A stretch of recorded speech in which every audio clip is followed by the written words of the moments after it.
If you think Elon Musk or Jeff Bezos represents the peak of modern power, you are underestimating how power actually hides. You are confusing visible wealth with operational control. There are men whose fortunes are not listed, whose movements are not announced, and whose confinement is more strategic than punitive.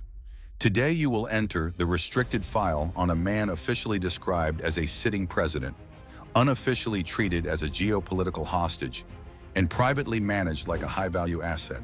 He appears isolated. He appears cornered. But behind the scenes, Nicolás Maduro lives inside a system of wealth, protection, and leverage that makes prison walls irrelevant. This is not a biography. This is an intelligence brief.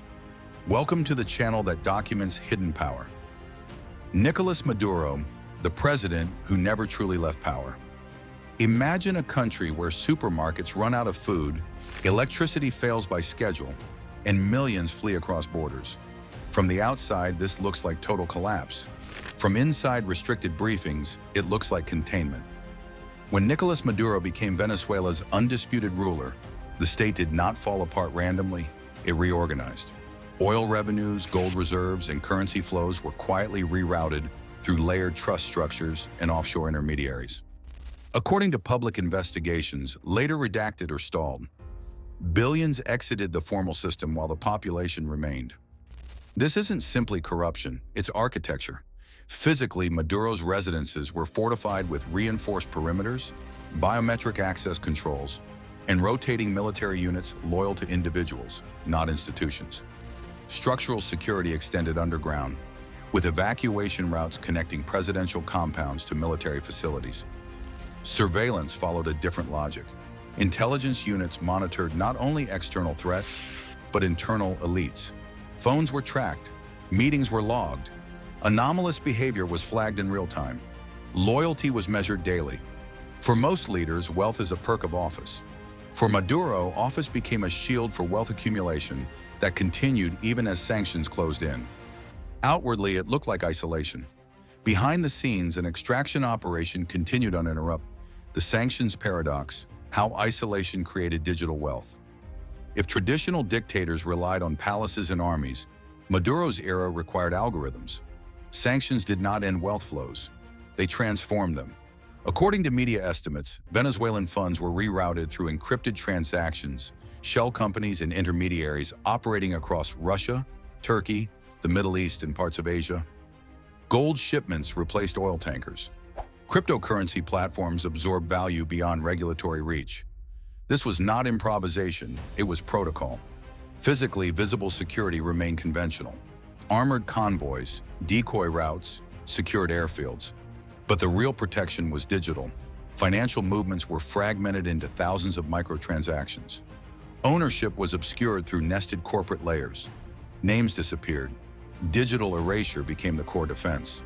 Properties were held by proxies. Aircraft were registered to unrelated entities. Maritime assets changed flags overnight. Even intelligence agencies struggled to assemble a complete picture. For most sanctioned leaders, pressure creates scarcity. For Maduro's circle, pressure created scarcity of information. From the outside, he looked cornered. Behind the scenes, his network became quieter, harder to map, and more expensive to dismantle. But this still wasn't the final layer. The geopolitical prisoner protected by state interests. At a certain level, imprisonment stops being punishment and becomes negotiation. Maduro is described in diplomatic cables as simultaneously expendable and untouchable. Multiple governments have issued indictments, bounties, and arrest warrants, yet enforcement remains theoretical. Why? Because Maduro is not just a man. He is a repository of leverage. He holds knowledge of oil contracts, debt arrangements, intelligence cooperation, and financial routes that implicate actors far beyond Venezuela. Detaining him improperly risks disclosure. Eliminating him removes a bargaining chip. His daily routine, according to defectors, resembles controlled detention rather than freedom. Movements are restricted. Communication is filtered. Security personnel rotate not to protect him from outsiders, but to monitor insiders. Where a normal prisoner loses agency, Maduro's confinement preserves it. His survival maintains balance. For most inmates, incarceration ends influence.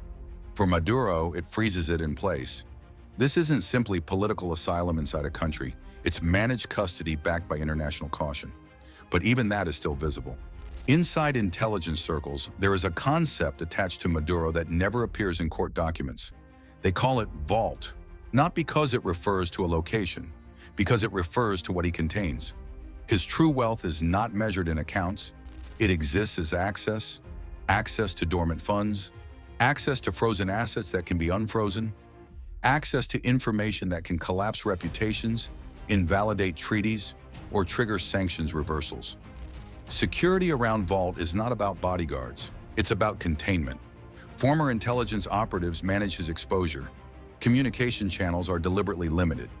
Every interaction is logged, encrypted, analyzed. Home is wherever control can be maintained. A palace, a bunker, a secured residence. The geometry doesn't matter. The most expensive protection is invisibility. No verified financial statements, no complete asset lists, no unified indictment that survives scrutiny. Sometimes Maduro appears on television, speaking defiantly. But the difference is this: every word is calculated not for voters, but for negotiators watching quietly. A prisoner only in name, a vault by function. This story is no longer about a dictator or a failed state. It is about how, at the highest tier of power, wealth stops looking like luxury. Not gold, not mansions, but leverage, silence, survival. Most people seek freedom. Some seek security. And then there are those whose confinement is worth more than freedom itself, because what they hold cannot be released. Leave your thoughts below. This file remains open. We'll see you next time.